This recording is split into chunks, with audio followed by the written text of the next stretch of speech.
एक घर से कोई भी पुलिस वाला नहीं होगा, हर घर से एक आदमी पुलिस में है। ऐसे बावली के अंदर है, बोलो सच्चे दरबार की।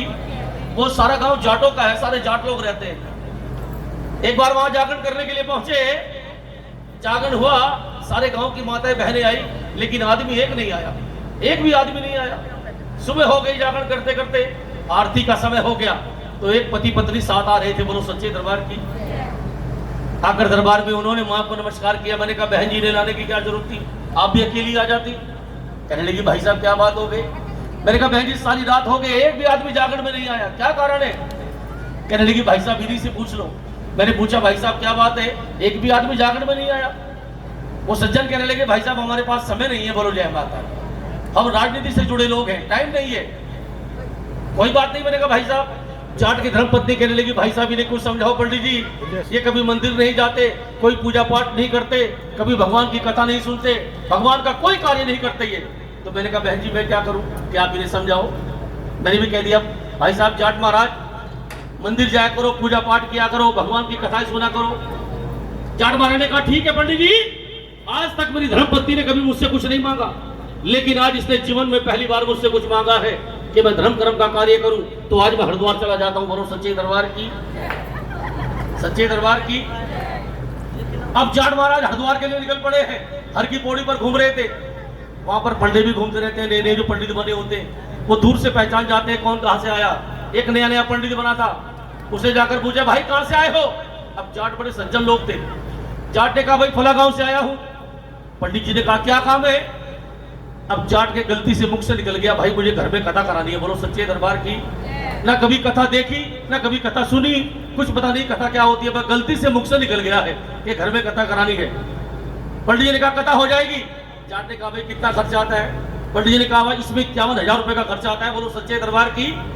जाट ने कहा भाई ये तो बहुत ज्यादा है, कुछ कम नहीं हो सकते क्या। अब वो पंडित बेरानी था, उसने कहा भाई कथा तो 51 रुपए में भी हो जाती है, बोलो सच्चे दरबार की। जाट ने कहा चलो ठीक है भाई गाड़ी में बैठो, और ये 51 रुपए वाली कथा मेरे गांव में होगी, बोलो जय माता दी, मेरे भाई घर में होगी, बोलो सच्चे दरबार की। पंडित ने कहा नहीं, ये जो 51 रुपए वाली कथा है ना, ये मैं हर की पौड़ी में करूंगा और तुम्हारे घर में जाकर लग जाएगी, बोलो सच्चे दरबार की। अब जाट तो बड़े सज्जन थे, जाट ने कहा चलो ठीक है। जाट महाराज ने कहा कथा शुरू कर दो भाई। अब जाट महाराज ने कभी कथा नहीं सुनी है, कुछ पता नहीं कथा क्या होती है, गलती से मुख से निकल गया है। अब वो पंडित बेरानी, उसने कहा भाई देखो जैसा मैं कहूंगा और जैसा मैं करूंगा आपने उतना ही करना है, उससे फालतू कुछ नहीं करना। जाट ने कहा ठीक है कि नहीं, मैं फिर भी हाथ जोड़कर कह रहा हूं भाई साहब जैसा मैं करूंगा और जैसा मैं करूंगा, जैसा मैं कहूंगा केवल उतना ही कर रहा हूं, उससे फालतू कुछ नहीं करना आपने। जाट ने कहा ठीक है कथा शुरू कर दो। अब देखिए पंडित जी कथा शुरू कर रहे हैं। पंडित जी ने लोटा उठाया, जाट महाराज ने भी लोटा उठाया।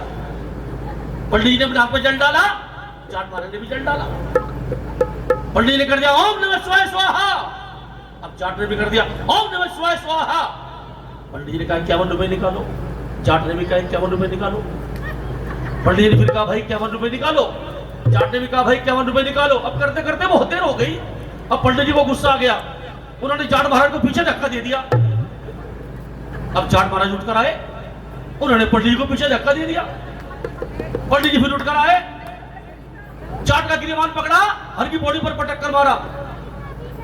जाट महाराज फिर उठे, उन्होंने भी गिरबान पकड़ा और पंडित को हर की पौड़ी पर पटक मारा, बोलो सच्चे दरबार की। अब पंडित जी को और गुस्सा आ गया, पंडित जी ने फिर गिरबान पकड़ा और जाट महाराज को हर की पौड़ी पर पटक कर मारा और छाती पर बैठकर 5-6 घूंसे मारे। अब जाट महाराज तो खाते पीते घर के थे, खूब तगड़े थे, उन्होंने फिर पलटी मारी। पंडित का गिरबान पकड़ा, हर की पौड़ी पर पटक कर मारा और जो 5-6 घूंसे मारे, पंडित जी की आंखें बदल के दिन में तारे दिखाई देने लगे, आंखों के आगे अंधेरा छा गया। पंडित जी सोचा भाई मामला बिगड़ गया है, पंडित जी की हालत खराब हो रही है और जाट सोच रहा है कढ़ाई चल रही है, बोलो सच्चे दरबार की। पंडित जी की हालत खराब हो रही है और जाट सोच रहा है कि भाई कथाई चल रही है। पंडित जी ने सोचा मामला बिगड़ गया, इसे कुछ नहीं पता। पंडित जी ने कहा कथा समाप्त। जैसे कहा पंडित जी ने कथा समाप्त, जाट तुरंत छाती से नीचे उतरा, 51 रुपए अपनी जेब से निकाले और पंडित जी को दिए, कहने लगे भाई ये पकड़ 51 रुपए, अच्छा हुआ ये कथा मैंने यही करवा ली, अपने घर में नहीं करवाई, बोलो सच्चे दरबार की, सच्चे दरबार की। एक बार और कह दो जय माता। तो जीवन में कोई भी कार्य हो उसे अच्छी तरह से समझ लेना चाहिए, अगर नहीं आता हो तो किसी से पूछ लेना चाहिए, बोलो जय माता दी।